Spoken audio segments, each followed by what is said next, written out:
All right, we are live. What's good, everybody? Happy Friday. The weekend is here. Hey, let's go, let's go, let's go, let's go. I am so excited for my special guest that I have today. I'm going to introduce her shortly. But as you know it, I'm Shelbie Morgan, your host of the Hustle, Budget, and Glow podcast, repping Houston, Texas. Got my Asheville shirt in today, but as you know, I'm here in Austin, Texas, holding it down. We're going to have a lot of fun today. We're going to do some entrepreneurship talk, some money talk, some hustle talk. I'm going to go ahead and pass it to my girl, our host with the most for today, Miss Tremaine Wills. Tremaine, go ahead and introduce yourself. Let's go. What's going on, y'all? My name is Tremaine Wills. I am a financial planner, accountant, investment advisor. Anything you can think about related to money, that's what your girl does. I really enjoy helping small business owners get their coins in order because we don't want you out here stressed about money while you're trying to build an empire. So I love that so much. I love teaching and talking about financial literacy and just making sure that we know what to do with our money so that we can eventually stop working, right? I know we talk about hustling and, getting to the bag, but eventually we want to sit down somewhere. Okay. So I'm excited for today's conversation. Thank you for having me on, Shelby.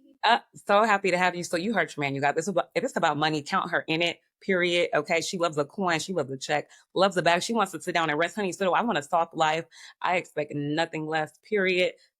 So everybody in the chat, if you want to go ahead and drop where you're from, I see some people are already in the chat. What are y'all talking about? Let's see. Okay, I can just see y'all. But if you want to drop your city, where you're from, how you're feeling, how you're living today. And while you're doing that, Tremaine, tell people where you're from. Give them a little bit more about your background. So I am on the wonderful East Coast in the middle, right? They call it the Mid-Atlantic states, right? I am from Newport News, Virginia. So I left home and came right on back. Anybody else do that? Where you like go out and explore and you're like, you know what? I'm going back home. So I love that. Newport News, Virginia is where I call home. I love bad news so much. So anybody from Hampton Road 757 tuned in? I think everybody I invite is definitely from Houston. You're the only person I know from Virginia. So wait, is Newport, Virginia Really? the DMV? No, Or this ain't the DMV. This I is didn't this is think Southern so. Virginia. Southern Okay. Virginia. And it's crazy because a lot of people do that, right? They'll DMV does not mean all of Virginia. It means the Okay.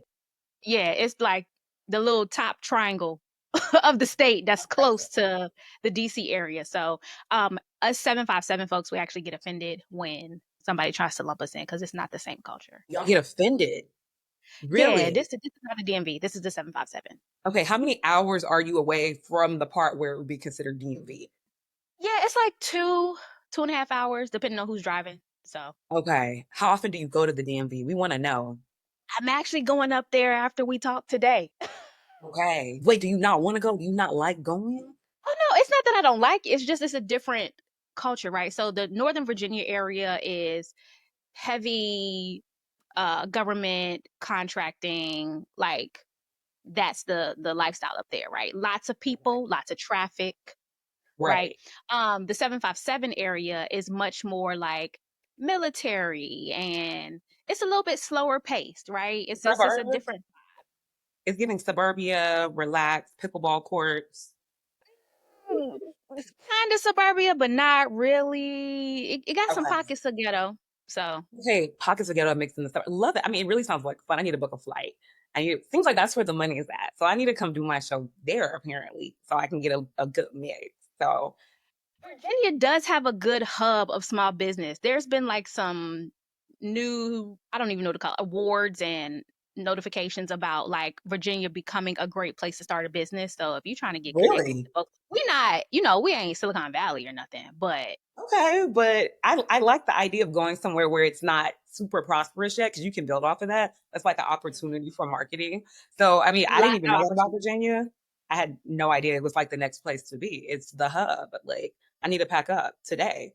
Um, Yeah, come visit us. We got beaches. Hmm. I'm convinced. So, do you feel like as a business owner living in that part of the country has helped you, or like it doesn't matter because your business is virtual? So I think that it kind of depends on how you approach things, right? So for me, because I actually enjoy being on social media and not going outside, that the internet has definitely given me a leg up.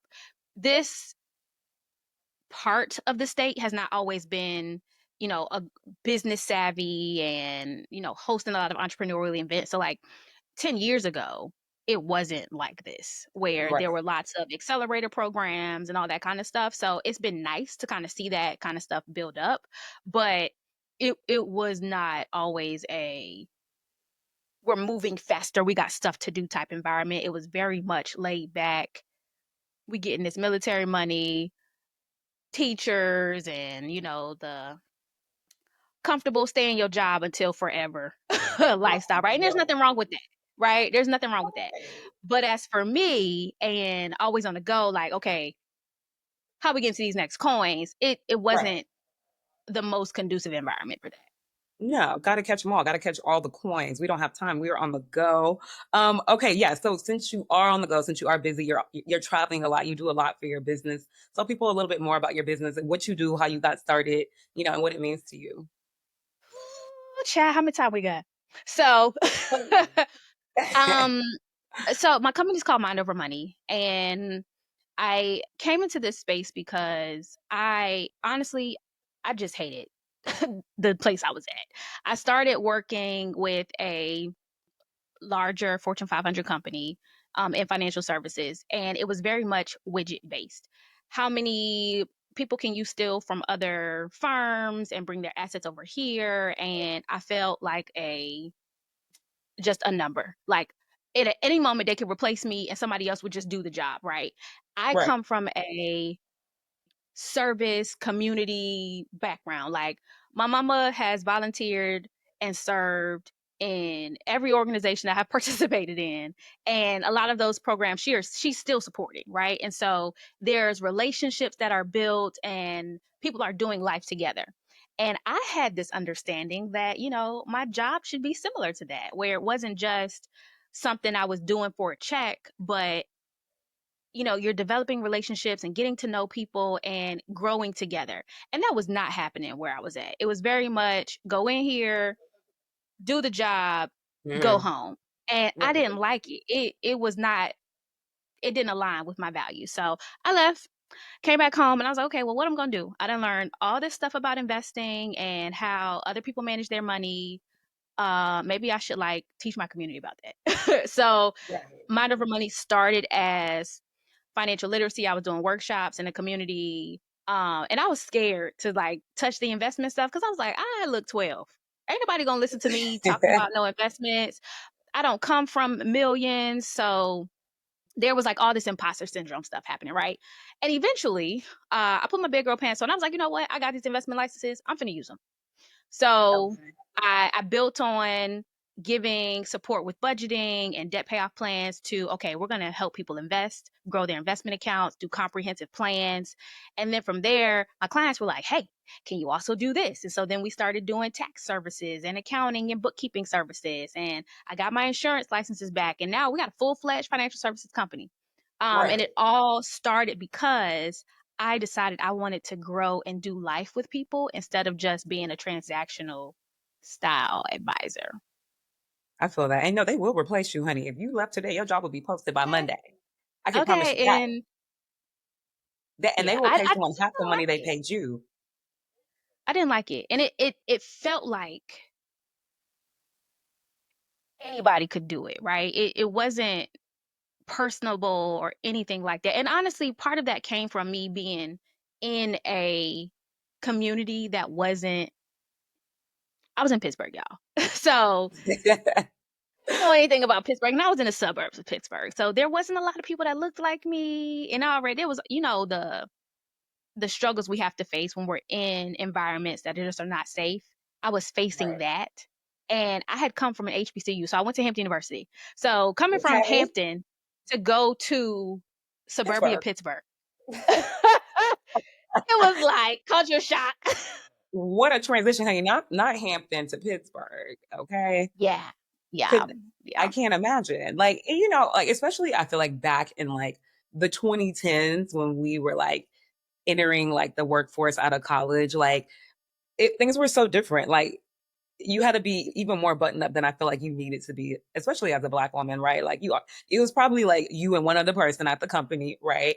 And so a lot of other political nuances and stigmatisms came with that, like, oh, you're so well spoken, or oh wow, you're this educated, or oh wow, you know how to do this or that. So you're already having to do that, improve yourself, even though you have all the credentials. And then also you have like no added value from the job. Like you're not getting anything out of it, right? Like you're giving all of this, they're questioning everything you do. But at the same time, what are you getting out of it beyond a check? There was no, and like I can totally relate, especially in financial services. I can't imagine it. I would have been bored out of my mind. I worked in oil and gas and energy, and every day I was like, I'm one step away from crashing out on everybody. And if nobody knows what crashing out means, it means you're going to snap at any moment. Okay, that's the new term. But no, yeah, what a transition. Like I did not leave home like you and like went somewhere else. I definitely was like, I'm the Houston mascot, so everything is so Houston to me. And honestly, when you land at the airport, there's a huge statue of me there, so people know it's me. But even living in a city like Houston, like it doesn't matter. Like there's still parts of it. It's still corporate America, no matter what city you live in. And back then, we weren't remote, right? Like we were going to work. Like it was 9 to 5 all day, every day, and like I think the world has changed now. And I think the world has changed for employees, like, right, especially like women of color. We can behave and move differently. I can be myself at work. Like, I'm not going to do more than I need to do. I was telling you earlier before we started the show, like, I'm not putting on a suit, I'm not putting on a blazer. Like, I'm gonna wear this shirt and these dunks and do my presentation and keep it moving. Like that's just how it is. But I feel like you got everything you needed out of that job to put into your business. I feel like no one has really ever loved a job they've had, but I know every job I did, even if I hated it, I got something out of it to put it toward me being an entrepreneur. Like it led me to doing this podcast. Like a lot, even some of the things I hated, it doesn't matter. So you learn how to do all those skills in that work environment, and like look at you now. You don't got to go to work. Like you don't have to be there. Like you were able to get to a point where you could make a choice and like keep it moving. So I feel like it was a blessing in disguise, despite the fact that you Oh, didn't for love it. sure. Whatever, you got what you needed and kept it going, and like now you're making a bag off of it. So I guess I have a question. So your first client, it's like, how did you get them? Did you take clients with you from work? Were you like, honestly, y'all can go, but I'm gonna take a few things with me? Or was it like voluntary based? Like, how did you get your first few clients for your business? Yeah, no. So there was no clients that came with me from Okay. previous job. Um, what actually happened was so when I came back to the 757 area, I started like teaching and I had like Facebook groups and stuff. And so I was just like making people aware this is what I was doing. Um, and I got into network marketing. So from the network marketing, um, that's kind of what helped me build like more sales skills and like thicker skin with rejection. Because if any of y'all have done network marketing, you get the most rejection, the most aggressive rejection from that space. And honestly, Tell I was people what really it bad at is. building teams. Tell So I people was what really, network really bad marketing at building teams. Okay, yeah. So network marketing. So network marketing is basically where you are selling a product or service through like a distribution network to people you know. So you might have seen people who done like Herbalife or Mary Kay or Avon or is. um I'm trying to think of the ones, right? But I was right. And so in that space, because I had come from a financial services background, I was really great at helping people with insurance and all that good stuff. But building the team, it was like, no. And so because I had that prior financial services experience, getting people to get their life insurance was nothing. So when I left network marketing, I was like, this is dumb. I don't need to pay nobody part of my commission to like be over me. I don't need none of that. So Yeah. my company got built because I was like, I'm going to retain all of my commission and I'm just going straight to the carrier. Right. And so when I decided to leave network marketing, um, because I was still doing content and still online, people were reaching out to me like, hey, I know you're not with WFG anymore, but you still doing this? I'm like, yeah. And so I Yeah. didn't have to like poach people. It was just like they saw I was gone and Gotcha.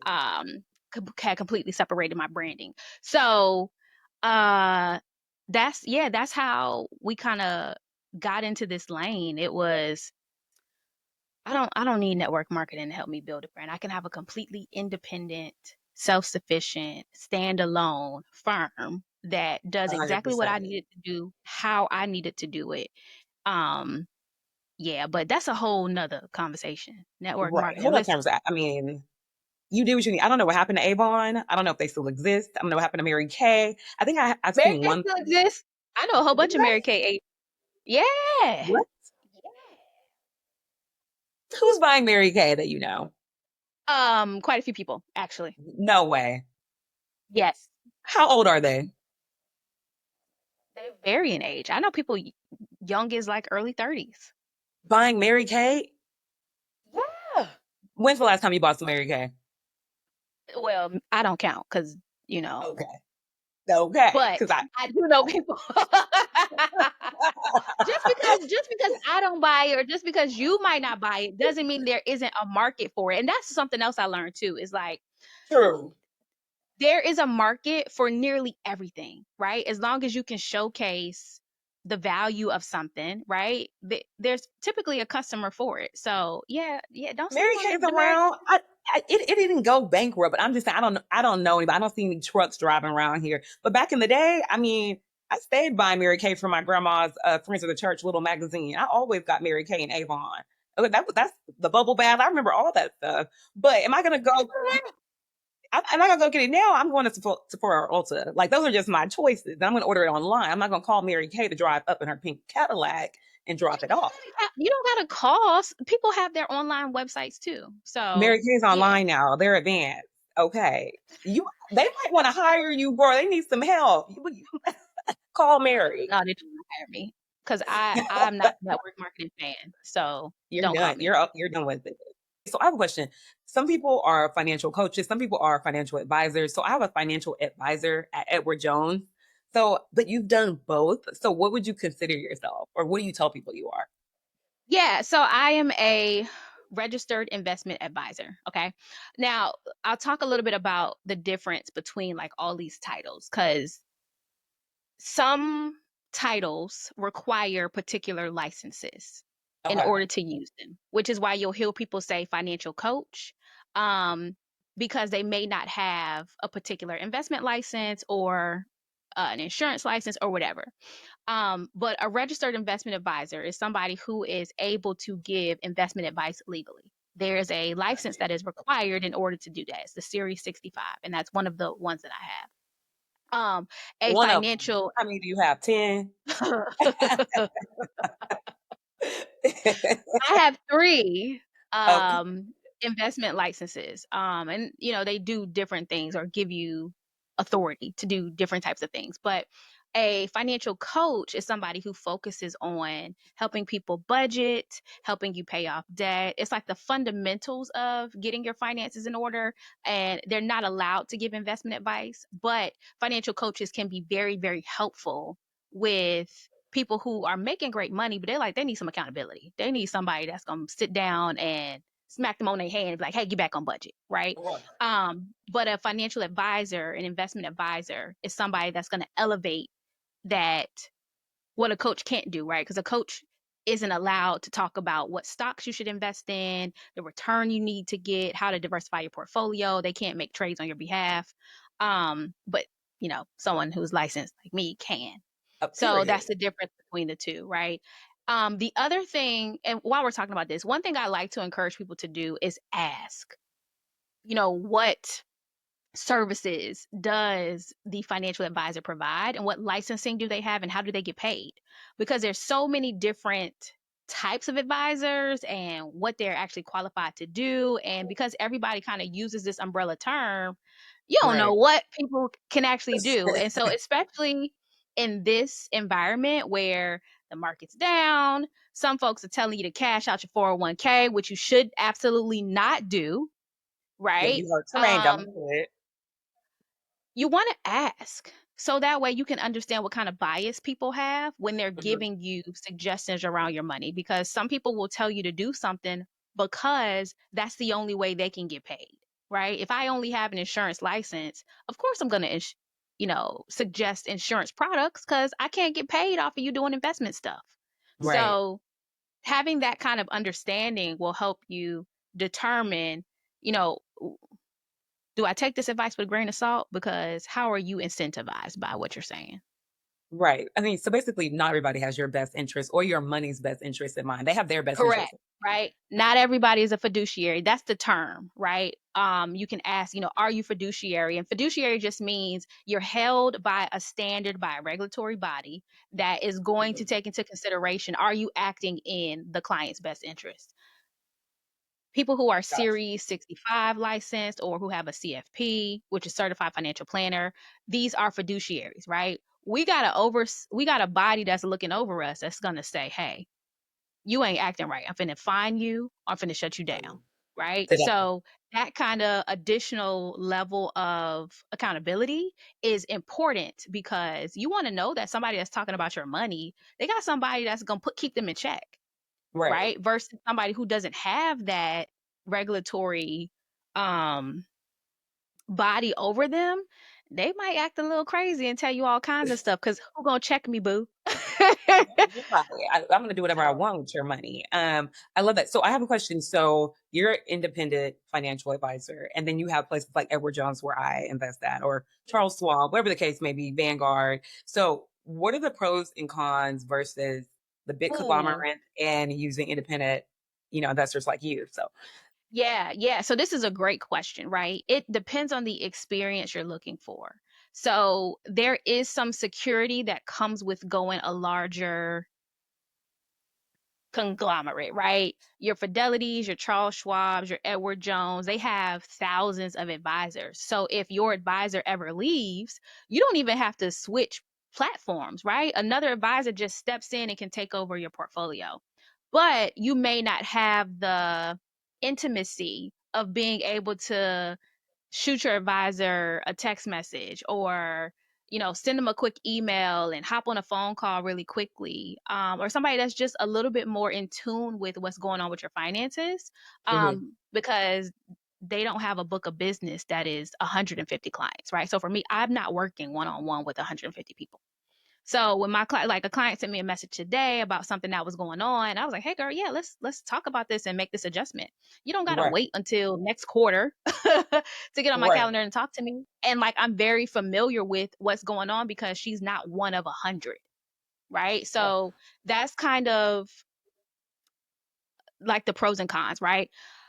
Another thing is that when you're working with an independent advisor, they have more flexibility over some of the things that they can do. There's not so much red tape around different paths they can take you down, right? Whereas Fidelity has a lot of legalese and different things that they have to accomplish.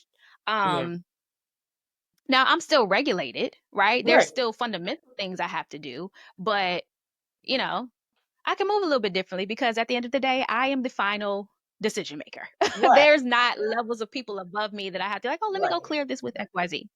yeah, So it really just depends on what makes you feel safe. For some yeah. people, they want to be in a network of a larger established brand, right? And if that's what makes you feel safe, absolutely, that's the path you should take. But it's not a black woman owned company, Oh, right? And period. so Emphasis on Black women owned. Could never be. so if you're looking for something different that might Mm, have different values, then, you can find a smaller independent firm that is specifically aligned to what you're looking for. So I think that's the cool thing about this space is there's a lot more independent RIAs, which is registered investment advisors popping up where you can find an advisor that is so closely aligned to the values that you have and the way your money is managed perfectly mirrors what you're looking for. So I think that's super cool. yeah, I think that matters because I mean, I don't know what values quote unquote your investor might have at Edward Jones or Charles Schwab or at Fidelity. That's their job. Their job is to make sure they help you. But as far as morals and values and how you feel and how you move, they might not have that. So you get that personal touch, you get that one-on-one touch. So I do love that. That's a pro to me. That's not a con at all. So I think a con is definitely not having that one-on-one touch unless you've known your advisor for years, right? I can see if you've known them. I guess for me, my situation was a coworker over 10 years ago was like, Shelby, hey, what stocks are you investing in? And I'm just a grad student living at home with my parents. And I'm like, dog, I'm like, sir, I'm trying to pass the test on Friday. What are you talking about? I'm not worried about this. Like, I'm trying to pass the test and get to the gym on time. Like, that's the least of my worries at 23. And he was like, oh, you should meet my friend. He's a financial advisor at Edward Jones.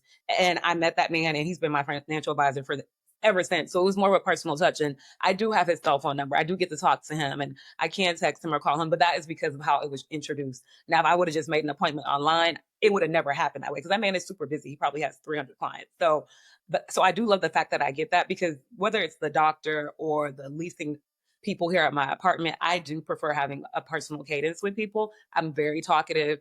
I'm very one-on-one. I need a lot. I'm not a low maintenance friend, a low maintenance anything. I'm high maintenance. So you got to give me your time, your energy, and your personality, or you can go. Okay. So I do love that you don't mind giving that to people, because there are people that are small business owners that do what you do that probably don't have your personality, right? So it's because it's who you are. Like, at your core, you're personable. At your core, you like helping people. You said that's just, you grew up in a house where your mom put service at the front end. So you care about stuff like that. So I think a lot of it has to do with you and just how amazing you are, because not everybody wants to be amazing. Some people are you and just want to get a check. So it's you. I'm a clap for your mom for that one, because she made you amazing who you are. So I'm gonna give it to her. But yeah, don't say everybody is great and personable, because they not. Just not. I met some people that are real raggedy. So you're special. No, you're great. And remember, guys, it's Black owned. So support my girl Tremaine for your money, okay? Because tax season is coming up. When are taxes due, Tremaine? Let people know, when is the last date to file. Listen, it depends, right? Well, so for those of you Okay. who are small business owners, hopefully you know this and you're not about to scramble watching this. But for those of us who may file as S corp, the deadline is tomorrow, 3/15, right? But for Okay. folks who are just filing a 1040 with a Schedule C, you got until April 15th to knock that out. But if you're listening to this and you're like, oh snap, right? I fall into one of those categories where the deadline is 3/15. Go ahead and file that extension. Okay. So that way you don't get, dinged. And you Okay. got a Are little they bit more going to time to handle jail? that. Are they going to Rikers if they don't do You're it? not going to jail. You're not going to Okay. jail, right? You just, there may be some penalties and fines, involved. Fees, not fines, fees.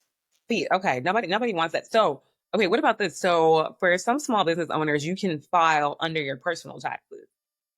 So what that is you're filing on the 1040, which is the Mhm. personal tax return with a Schedule C. So this is typically for people who are single member LLC members, and they're not, their business isn't generating a ton of profit. Right. So they just put all of that extra income on the Schedule C of the 1040.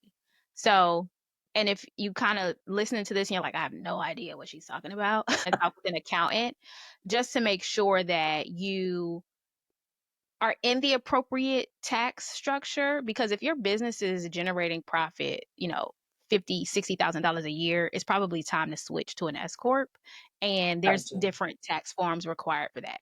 But for those of us, like, if you're just getting started and you it's maybe only a couple $1,000s that you made, right? Schedule C is probably the way to go for you, and your deadline is not going to be until 4/15.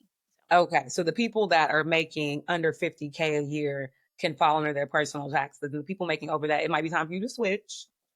So it depends, right? It's and I like to give hard numbers because, again, every finance is so personal and depends on goals and all kinds of stuff. But when we're talking about revenue and profit, those are two different Mhm. numbers, right? So Right. revenue is the total amount that your business makes. If your business is only making $50,000 a year, it's probably not profiting $50,000 a year, right? So we're talking about if you need to switch to S corp or not. We're talking about that profit number because that's going to dictate how much you're paying in taxes. Taxes are not determined by if you have a six-figure year, seven-figure year. It's the profit that you get Right. taxed on. So when you're looking at after all your expenses are paid, how much money did you make? That's going to dictate if it's time to make a switch to a different tax entity or tax type, Right. because they're taxed different ways. So yeah, when you start seeing like 40, $50,000 in profit, go talk to an accountant. emphasis on profit, you guys. So we're talking gross versus net, right? We're not talking about I made $100,000 baking cookies this year. We're talking about, okay, after you bought ingredients, after you did marketing Yep. costs. Okay, so Yep. all those things, after you subtract that, that is what we're talking about. Yep. But yeah, I think people do get conflicted with profit versus revenue. But it's not the same, baby. You made 100, your profit might have been 10,000. We don't know, and if it was, that's a problem. We need to think of a new business. It depends on the business, right? Some business have high profit margins, others don't have high profit. Like restaurant industry, it's not high profit margins over there.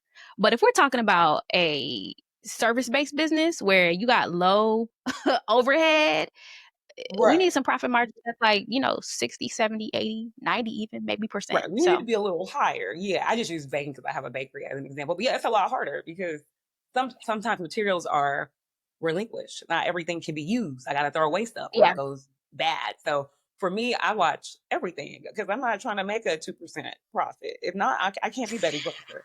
I'm not gonna do it. I'm not gonna be her. Not on my best day. I'm not doing it. Okay, I want to talk about something else that's been in the news. Let's talk about, what do you think about tariffs? What are we feeling about the tariffs? Baby. Okay, so let's talk a little bit about, what tariffs are. Essentially, Yeah. a tariff is a tax that is put on goods from a foreign country, right? And the intent is to generate additional revenue for the country that is putting the tariff on the product. Now, the problem for us here in America is Mhm. that when a tariff is placed on something, that means the price of that good is going to increase for the consumer, right? Now, it may not be a direct increase, right? So if we're talking about a 25% tariff, you may not necessarily see that full 25% get passed to you, right? The other country may absorb some of it, but they're not absorbing all of it. So we're going to see an increase in prices on essentially everything that a tariff is now being added to. So when we think about how that impacts our budgets and our ability to just live a comfortable life, think about how much more groceries are going to cost. Because a lot of the stuff we like to eat is not US based. Okay. So I'm a Avocados. girl. That's exactly what I was going to say. Avocados. And right. And if you think about it costing 25% more, how is that going to impact your grocery bill?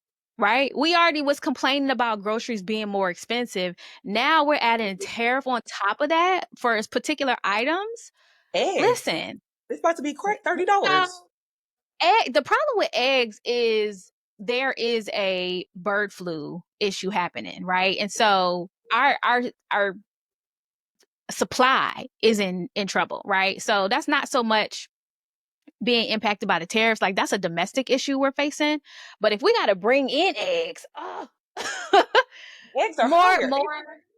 They're $9 a cart now. They used to be Mhm. organic, used to be 450. It has doubled since the pandemic.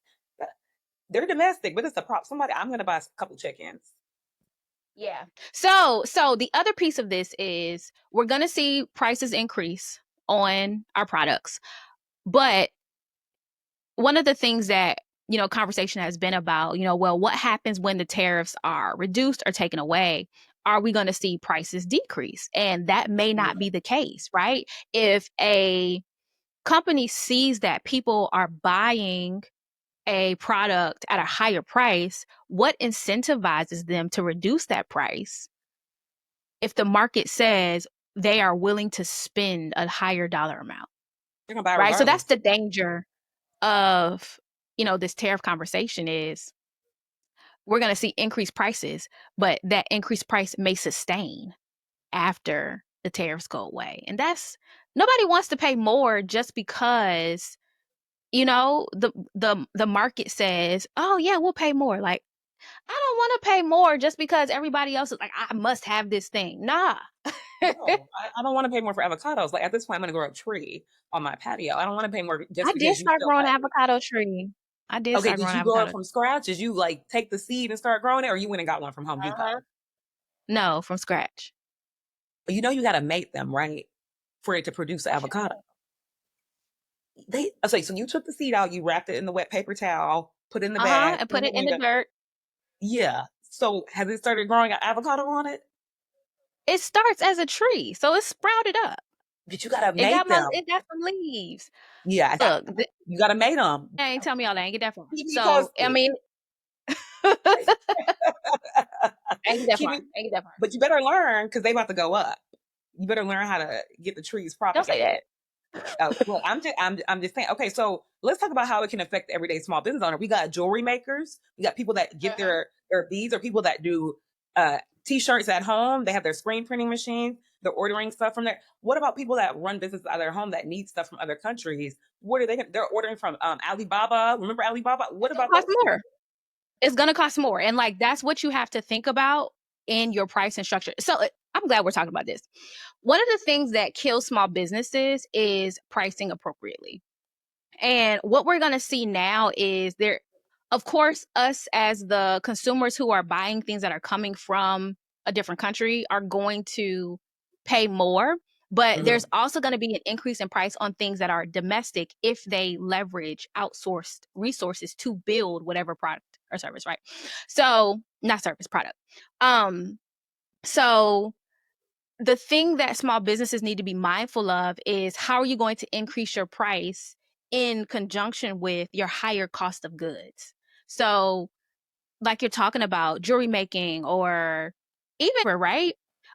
If your raw materials cost more, you have to make sure that you are not absorbing that and taking a loss now or shrinking your profit margins because you're afraid to raise your prices because your competitors are going to raise their prices because that's how you stay in business. So it is probably more important now to make sure that you're paying attention to your numbers so that you are not pricing yourself out and going bankrupt because there's not enough profit coming into your business to sustain it. Right. So now would be a really great time to kind of sit back and see, okay, how much does it actually cost me to deliver this product? And even for my service-based businesses, right? Don't just sit on the side because you got comfortable margins. Like do an assessment too. So Right. that way you can make sure you're maintaining healthy profit margins and you are not priced at the bottom. Because a lot of these Right. businesses, if you don't have the volume, like if you don't got Walmart volume, you shouldn't have Walmart prices, right? Because that's how Walmart wins. They win on volume. It's not, because they got the best product or service. It's because everybody and their mama Oh, we know that, honey. What service?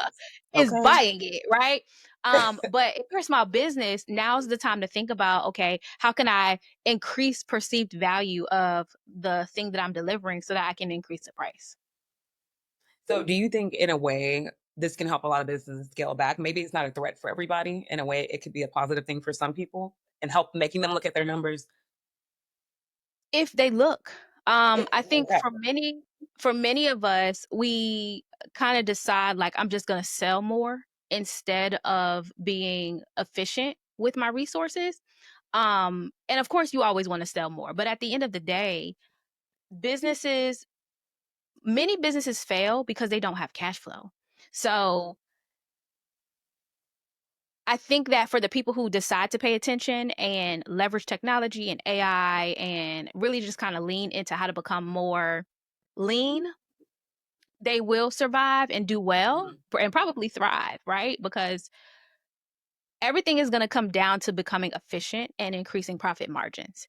And you can only do that if you dive into these numbers and make the necessary changes. A lot of people are going to have to shut down because they're going to continue operating at business as usual, and you will not survive. So a lot of people that own businesses, even successful ones, don't stay up to date on the skills and the things they need to do, like being efficient or having AI. So what do you have to say to those people? Because just because you're a business and you're doing well right now, you say doesn't mean you're going to do well tomorrow. So how can those people adapt and get the skills they need? They might not know how to look at the numbers. Maybe they haven't hired anyone to look at the numbers in 3 or 4 years, or had anybody do their marketing. And a small business could have 500 employees, right? Technically, it could be successful, right? So those kind of businesses, what should they be doing? So, if you've gotten to 500 employees and you don't have an accountant, that I don't see that being a common thing, right? Right, Because but there's too there are much people that are out there. compliance. There's too much compliance required to not have been audited and to not have done financials. Like you owe you owe the IRS, six figures, seven figures. Like you got an accountant. if you're not the accountant, right? Right. So I think for larger businesses that are doing those kind of numbers, if it hasn't already caught up to you, it will. Um, but at that level, the answer could easily be cutting labor, right? You just get rid of a large percentage of your workforce because payroll is one of your biggest expenses at that level. You can kind of sort it out from there. So unfortunately, the larger you are, cutting labor will solve temporary cash flow issues while you kind of regroup and fix your financials. But small business owners who don't have extensive labor costs, you don't got, like, what you gonna do? Cut your own salary? Right? You Literally. may only have yourself, a couple freelancers, 1 or 2 employees. That may not save you. So, I think, for larger companies, typically there is a CFO or an Right. accountant or somebody that's, in that space that's helping them out. So this isn't something that will blindside them. Now, the problem might be if they are not taking advantage of the advancements of technology that competitors come in and start to eat up their market share, right? Mhm. That's probably a bigger threat than not paying attention to their numbers because you don't get to multiple 7, 8, 9 figures without having decent financials. Like, it may not be the best, but Right. Sure. you're not maintaining, that level of business without having financials in place. Will they be perfect? Probably not. The But biggest thing is staying ahead. Honestly, being efficient, and AI for is sure. such a talk right now. A lot of businesses, AI for me, as me being the only person that does my business, is using ChatGPT, which I think is a lifesaver, right? Like even this reporting like platform I'm using right now is going to make magic clips with the AI software that I pay that's embedded in here, right? It's going to do talking points and takeaways. Like it helps me tremendously for my podcast. Like before I tapped in and bought this, like I had the free plan, it wasn't doing all that. So AI is where it's at. And I think a lot of people feel certain kind of ways about using AI for your business or in the corporate workspace, but AI saves time. I'm not saying that I don't think it's going to get rid of people's jobs. I'm just saying I think it is a way to be efficient and to be tech savvy and to get things done at a For sure. so Uh, I'm all but it for is it. gonna get rid of people's jobs because it already is. It is. It is It gonna is. get rid of folks' jobs. Because if you are savvy, you're looking for a way to cut costs and increase productivity. So if I can put a chat bot on my website to do a portion of the customer service work, I am increasing productivity and reducing labor costs because I can't hire one person that's going to work 24 hours, 7 days a week. Yeah. But I can put a chat bot on there that don't need a lunch break. Don't need to go to sleep.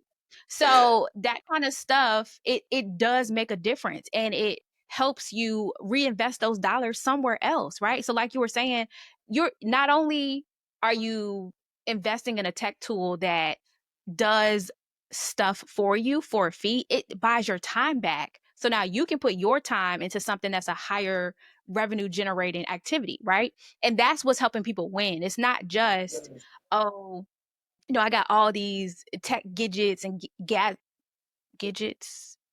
Gadgets, widgets. Who cares? Yeah, Yeah, we got yeah, yeah, yeah, yeah. Got all of that, right? It's you're reinvesting that time and energy into something that's going to generate more money. So I think when we start thinking about, the different tech tools that are available, there's all kinds of stuff you can use. There's literally an AI tool for whatever you can think of, but it's yeah, not about having the suite of everything. It's having the suite of what's going to drive your business forward and give you your time back so that you can go operate in your zone of genius and make more money faster. that's really it. Time and money. Because like for me to sit up here for my hour show and cut and make 10 magic clips, I'm not doing that. You know what it's gonna take me to watch and cut and piece it together? The AI can do it literally, girl, in 2 minutes. So I'm sorry, I will pay for the efficiency, nor am I paying somebody on Fiverr or Upwork to come and send them the video, pay them 500 when I can pay $30 a month for the AI feature, and that's it. Like it's pretty Yeah. simple. So in a And way, those it's are the not jobs that are being cut. the Those are the freelance jobs that are gig, being cut.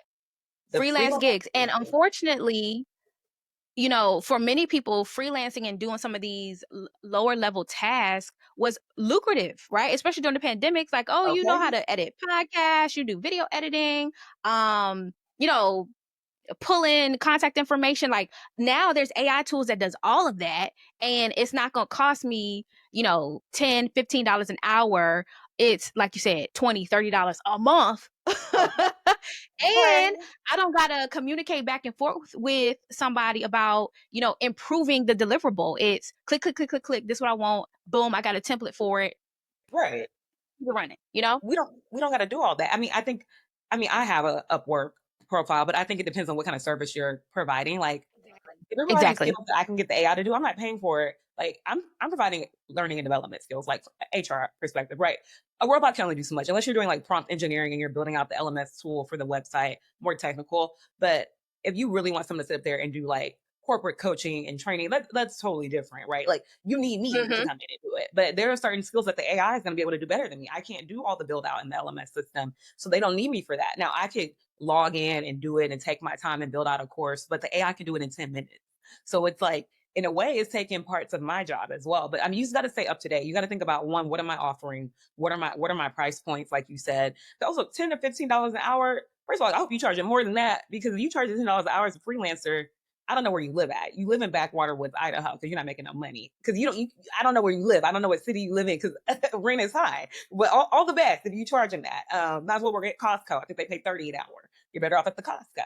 But I mean, at this day and age, you got to kind of step it up. You got to kind of be a little bit more advanced. You got to kind of be in tune. I don't know every new tool that comes out, but when I can find out about it and if it can work for me, I'm gonna do my research. Don't just buy something and pay for it because it says AI. Number one, because there is some marketing analytics you can do yourself with a little bit of research and a little bit of time. But a lot of things, if you can give you more time back for you to make more money and focus on other parts of your business, that way because a lot of people are like, oh, I'm a business owner, but you do everything. Nah, you really just work for yourself, as far as I'm concerned. Like that's it. You're a free employee because like you're putting too much time in things that could be done. Maybe maybe that's wrong to say, but you are a free employee. Literally, you basically should file for unemployment at this point because you're working for free.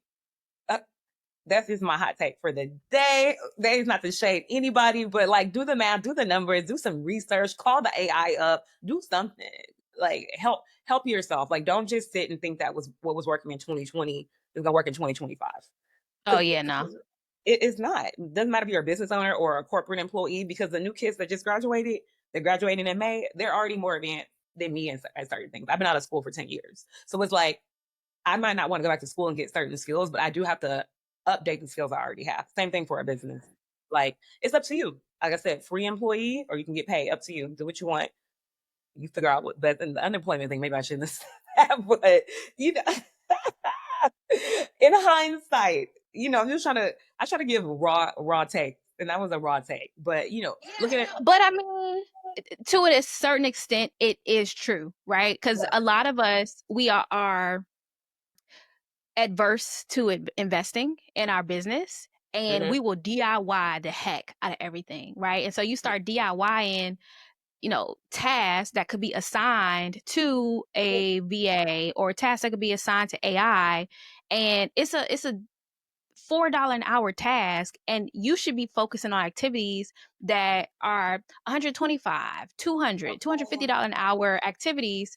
And because you don't want to spend a little $7 to hire somebody in the Philippines, you know, Okay, period. The you out here Philippines. doing stuff you shouldn't be doing. So, I mean, I ain't gonna tell you go file for unemployment, but I agree with the sentiment that we do spin our wheels, and this is not a talk down condescending thing. This is something I had to learn myself. Right? It was a girl.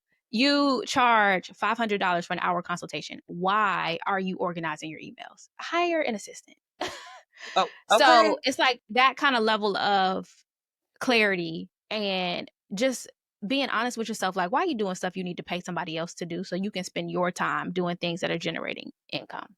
Right. And I say all that to say, like, people have to understand that these are steps. Like, you get to the point where now I can pay someone to do my emails. Now I can charge somebody $500 an hour for a consultation. Like, it takes time. You can't, when you first start out, you are going to have to organize your own emails, point blank, period. Like, A corporate, like you still have a corporate job and you are growing your small business on the side, your corporate money could be invested into your business so that you right. don't have to spend time, right? So like for some people, that's a great way to scale fast, where you allow some of that discretionary money from your 9 to 5 fund your business so you can skip some of these initial steps. Because for me, I did not do that. Okay. I did not save up six figures before I jumped into entrepreneurship. I hated where I was working. So I Right. took my little emergency fund. I came home and I was like, I'm finna do this. Yeah, Right. But right. if you have a 9 to 5 that you don't hate, that doesn't eat up all your mental energy, if you don't stay there and allow that money, that business to, I mean, allow that 9 to 5 money to fund your business and grow it and build that nest egg until you don't have to jump into the struggle of entrepreneurship, where now you can like be very specific about the type of clients you take, and you're not just Mhm. doing work because you got to pay a bill. Like, baby, that life was not fun, where it's like, I got to take this client, I don't even know if I like them, but I like the Right. check that they pay me. So right, but you shouldn't subject yourself to that just because you like the idea of entrepreneurship and what the internet says it is. A lot of these people on the internet be lying. A Okay, lie. I have seen the financials. They do not be bringing in the profit that they say they're bringing in, and they are selling a dream so that they can sell you a product or service. And yeah, so all the time, I will tell people, like, if you don't hate your 9 to 5 and it's not a toxic environment and you're not forced out, stay and create a comfortable lifestyle so that you can transition when you feel like it into entrepreneurship, and it's not the struggle story that most people have. So, Yeah, yeah. no, I agree. And I think people, right, Beyonce told us all quit our jobs. Do not quit your damn job, okay? Let the Because Beyonce told us Beyonce ain't paying your bill.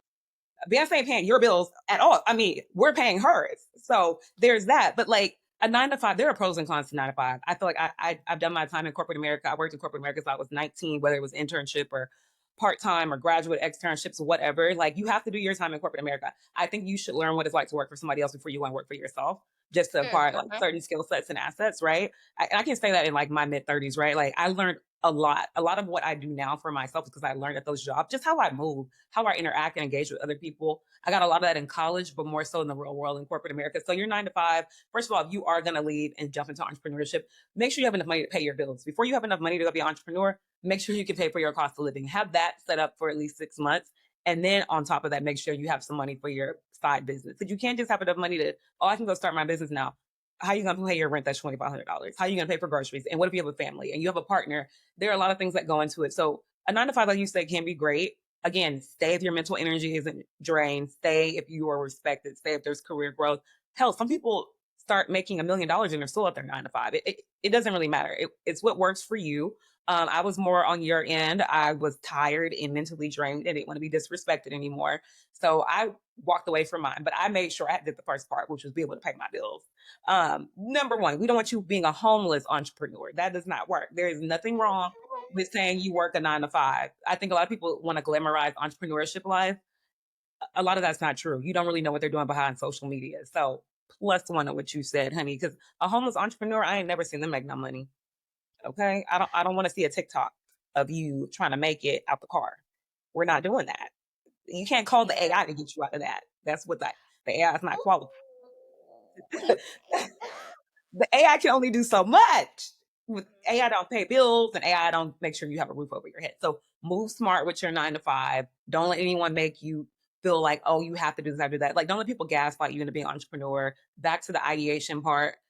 One of my like associates had asked me, because I do pop-ups for my like business, for my bakery business. She was like, what can I do at the vendor markets? What can I do at the farmers market? Like what should I sell? If you got to ask me what you should be doing at a farmer's market or a vendor event, you're not ready to be an entrepreneur. So I felt that to say, like, really think about what you want to do as a business owner. Like, don't see your friend or your homegirl doing something or your coworker doing something. Say, "Ooh, what can I do to go do something like that?" Say, what do you have to offer to people that has value? Like, you have to first grasp like people's mental space and prove that you have something relatable that they need or want in their life before you can make a check. Not only just give you no money. So I'd say think about that and keep your 9 to 5. Okay, before you ask about what you should be doing. 'Cause that's already, I'm gonna pray for you because I don't know what you're gonna do. The AI can't solve that. Okay, the Tremaine can't help you. No, we Charles Schwab. Nobody can help you on that one. So keep your job and write some things down first. That's the best. That is the best we can do. So Tremaine, so a lot of people want to jump in the financial space. I think that's a new thing now. Like I'm one of them. Like I've been doing my podcast for almost 3 years. I love talking about financial wellness and financial equity. I also grew up in a household where that was very prominent. from money market accounts to my great grandparents giving me savings bonds when I was 2 and 3, and having my first savings account in pre-K. My parents were that type of thing. And a lot of people of color, a lot of Black families didn't have that. So I was thankful and blessed enough to have that. So I've always known how to manage my money well and what was important, and not trying to have student loans or debt or those kind of things. Because from day one, it was like, this is what you're about to do. Like, we're going to give you $100 a week for your money. What is it called when your parents give you money? What is it? Allowance. Allowance. But you can only keep 40%. We're gonna put the rest in your account, and we'll let you use it for college in 10 years. So that was my upbringing. So like, trying to understand money or investments or credit cards. My parents gave me my first credit card and they paid for it. It was very different, but there were rules to what the money was when my parents gave it to me. But they did this because they knew that people that look like me and you don't often have. I mean, they didn't have that growing up. I'll be honest with you. My parents did not have that kind of upbringing, but they learned and they established themselves and their careers. And they wanted to give it to their children. But I think it's really hard when you don't have that as a background, as a upbringing. But that's not an excuse to say that you shouldn't go and figure it out now as an adult. And that you can't still win, that you can't still make it. No matter what, I think people use backgrounds and upbringing as excuses a lot of the times, which in a way it is fair, but at the same time, like, as an adult, at some point you gotta like kind of check yourself and your own money. You gotta like take Yeah, accountability for your it's finances. you're not responsible for the hand you were dealt. You are Right. responsible for what you do with it. And so I did not come from a family that talked about money. So I'm definitely one of the people that's gonna be like, it's not an excuse. Right. Right. So I think that even to a certain extent, that could be all the more motivation to learn. So you decide that, like, hey, the financial illiteracy, it stops with me. It From Right. here on out, like anybody that comes into this family after me, their finances gonna be good, right? My niece and nephew, trust fund babies, right? They Right. not gonna have to work if they don't want to. Right. But that's because we decided, hey, the buck stops here, right? So I think that there just has to be a level of commitment to making a shift and deciding that you're going to do whatever it takes to change the trajectory of whatever's been happening in your family history. So um but also the flip side is you could have grown up in a household that did talk about money and you develop poor financial habits and you're not good with money. So there Right. really is no either That's way, a there's not an recipe. excuse because you have to Right. be accountable to yourself for deciding to manage money well. So either you're going to continue positive habits that you may have learned, or you're going to stop negative habits that you don't want to carry on. So, Right. yeah. Yeah, it could be either way because I mean, I had friends that had the same lifestyle as me, that their parents gave them everything and the opposite happened, right? Mhm. Like, they just expected life to continue being that way until they got grown and realized, actually, this is not reality. Yep. Because at some point that stops. Like, my parents don't pay my bills. So, it's the reality of taking what you have, if it was a blessing or a leg up, and using that to move forward. But at the same time, taking the accountability, not the excuses, and figuring out what can I do next. 'Cause I think you can learn how to manage your finances, whether you're 20, 30, 40, or 50. I think people put like an age gap on how you can do well financially. I don't think that's true. I think some people have financial elevation at a later point in their life, and that's okay. But you have to just be willing to like take the steps and take the accountability. Like, if you don't want to be better, you're not going to be better. Like, Yeah. point blank period. And if you want to get into the field of financial investing or being a financial advisor, or if you want to be like a more of a financial, I guess, like conversation like me, like, you got to go out and learn and study, right? I just like talking about money because I know what it can do for somebody. And I think also, like, a lot of people that look like me used to have more conversations with their friends and family around money. I don't see it as often with people of color. I really don't. Those aren't the kind of conversations I'm having often with my homegirls, but I'm seeing it more and more now on social media, but not really more in my friend groups. So I think people should be having more of those conversations, like, or talk to people. Absolutely. Absolutely. Right. So I have started seeing, and like this is something we offer now for our clients, but I have seen people who have like family meetings every month where they might either learn about a financial topic or work through something that's going to improve their finances.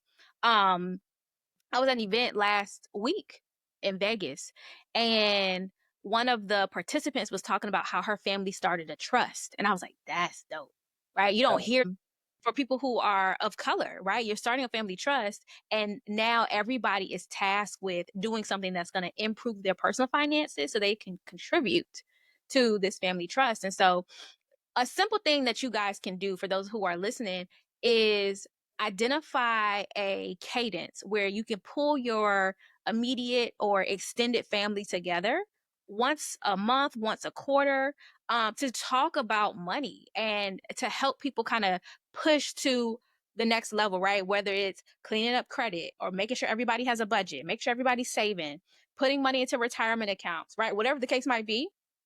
And this could be something that you either, find somebody on social media to come in and talk to the group, or Mm, you as, the organizer can just learn a right. little bit about from YouTube or podcast or whatever and just Right. present the topic to the group, right? So I think that is a good way to start having these conversations in our families where it's like a Zoom. Everybody just hop on Zoom for an hour, once a month, once a quarter, once a whatever, and Right. decide that, okay, we are not going to be a financially illiterate family. We are going to be Right. a family that has money, and we're going to be able to do nice things because we manage our money well, right? So I think like we are entering a era, like the millennials are, we don't want to be we don't want to be broke. Okay, so we're having more conversations about money. We are starting businesses, and we're not just starting businesses because we want to appear to be like these cool entrepreneurs. Like, no, we're doing this because we are committed to being a change. We are committed to Right. making sure that the generations that are coming after us, they got something to stand on. So I do like what I'm seeing in, Mhm. the millennial age bracket, because both of these people I'm talking about, they're millennials, right? That I saw doing this kind of stuff with their families. And like that is so dope. And I would love to see more of that. Would love to see more of it. And but you emphasis on family. So, but a lot of millennials are single. They don't have a partner. They have a dog and they live in a city that's predominantly either a tech hub or a major city where they had to move to, or that's where they're from. A lot of people aren't having families. A lot of people are single incomers. So, what advice would you give people like me and you that live alone that are trying to just be successful for ourselves? Maybe we'll have a family later on in life, but as of right now, what should independent single millennials and Gen Zers be doing? Because that's the bulk of what's happening right now, especially in the workforce. What should we be focused on to make our bag Making bigger? more Because money. I'm single as hell. Like I Make do more everything. money. That's my answer. My answer is make more money and acquire more assets, right? While Okay. you are unencumbered, that's what I like to say, right? If Unencumbered. you, Okay. no partner, maybe you don't have any children yet, you don't have huge responsibilities, this is the time to rack up the coins, okay?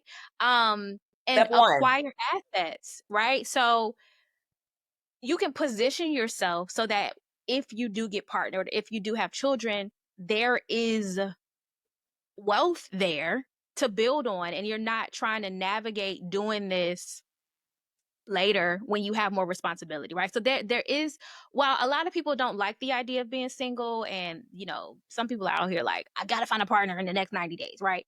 This is a Not great 90 days. opportunity to be selfish and to be ambitious, where you can 100%. decide that you're going to spend more time generating income and finding out about acquiring assets. So like that's my advice is, while you don't have the responsibility of allocating resources or asking permission to do things because you have a partner, now's the time to be selfish, make money, get assets, stack these coins. Um cuz you don't have to answer to anybody. No, first of all, I'm not going to answer to nobody, married, partnered or not.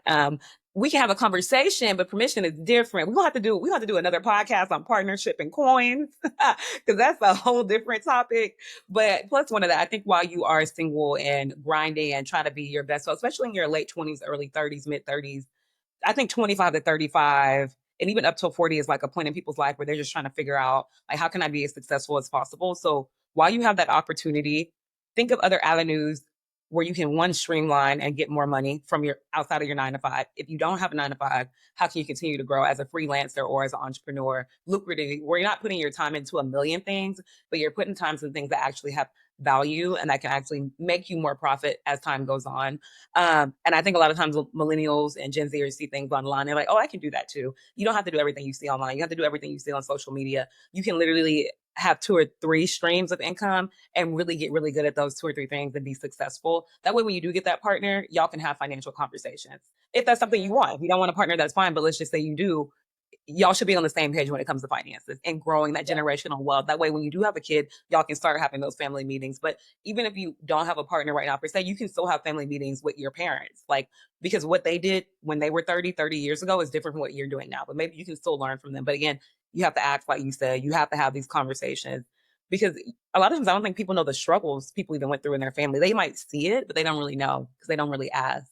So I think that's important too. So at the end of the day, just think about where you want your money to be in the next 5 to 10 years. I'm not saying you have to have a plan per se exactly, but just kind of think about from a percentage standpoint, like, do you want to be 50% better, or 50% less when it comes to your money? And I guess that's kind of how I look at it. I don't have everything figured out. I'm just your everyday host from Houston on this financial podcast, but I do have an idea of who I want to be when it comes to my money in the next 5 years. Just in Yeah. general, like who I think I should be. So Yeah. So I do think you should have a plan. It doesn't have to be concrete, but there should be something yeah, that's guiding you so you can measure yourself if you are pacing towards where you want to go, right? right. Um and so that's kind of like to pull this all together is what we do for folks. We help them create comprehensive strategy on when they make more money, what do they do with it so that they're building wealth and they're not just turning their wheels, right? So fortunately, a Right. lot of us are making more money as we kind of step into more lucrative employment and business opportunities. But if there's not strategy for what to do with the income, then it's almost like you're spending just as much as you're bringing in because you don't know, you're not directing your dollars where to go. So, The rich broke. um, mhm, mhm. Rich broke. I mean, you making all the money in the world, but you're living to those same means, right? Like I saw all the time working in tech. People make $650,000 a year, but they also live on $650,000 a year. So you're making all this money, but what are you doing with it? And when they turn 50, 60, they're gonna wish they would have invested, saved, or put that into something else. So I agree. Like, don't not having a strategy. I mean, for instance, like me and you both walked away from corporate America. We had some sort of a strategy. I didn't have it all figured out. I knew I didn't want to be there. You know, you didn't want to be there, but I knew I wasn't leaving to be outside homeless. Like I knew that at the end of the day, like I was doing it because it meant something to me. Number one, I had a reason for it, and I knew that I had something to look forward to afterward because I had thought about it. But like, don't take steps with your money without thinking about it first. Like, I don't think either one of us are trying to say quit your job, invest in whatever, start a side hustle, go out there and get that money. Like going out there and get that money needs to be fine tuned. Like put it in the box. Now just go get the money if you don't know how you're gonna get it. Like just tread lightly. Again, free employee. Okay, that's what it's giving. You're a free employee. Don't do it. But no, I'm super excited to have had you on the show, girl. Thank you for everything. Tell people where they can find you. Where can we find? Where we want to know? Tremaine the Great. Okay, I see you put that under. Where can we find Tremaine the Great? Miss Wills. Where can we find you? Because we can't all fly to Newport today. Okay, let us Oh yeah, know. no, don't fly here because even if you come, you're not gonna find me because I don't let people You're in not my going house. outside. But It's not right. um you can find me everywhere on social media. My handle is at Tremaine Wills. And if you are looking for support with managing your finances, whether it's personal or business finances, you can visit my website, www.mindovermoney.net. Mind over money, period. You heard what she said. Get your mind right. Get your coins right. It ain't about money. Tremaine ain't in it. Thank you, everybody, for tuning in. I'm your host, Shelbie Morgan, host of the Hustle Budget and Glow podcast from Houston, Texas, holding it down in Austin. All right, this will be up soon, you guys. Next Tuesday, you can catch the show. Watch it on YouTube, your favorite streaming platform. With that being said, have a blessed weekend, everybody. Peace.